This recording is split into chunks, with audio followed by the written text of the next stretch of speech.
5月12日就是母亲节，新竹一间帮助身心障碍者民间中心举办帮阿母洗脚的活动，报答妈妈的辛苦。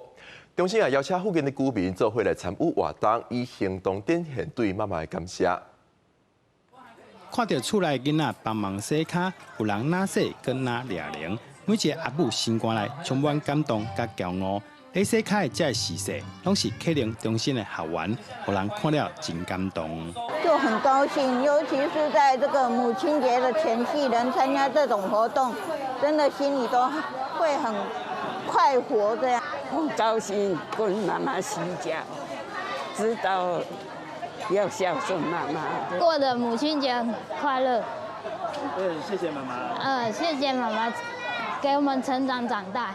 后礼拜就是母亲节，新竹爱恒客人中心特别举办母亲节活动，让学员感谢阿母平常时的辛苦付出甲疼痛。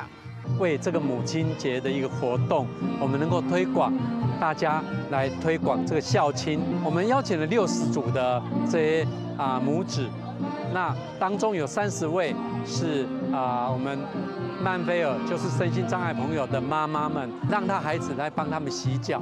除了洗脚的活动，现场还安排给阿母抓铃，邮局嘛准备卡片，让大家写出想要对阿母讲的话，让民众用行动来表达对阿母的感谢。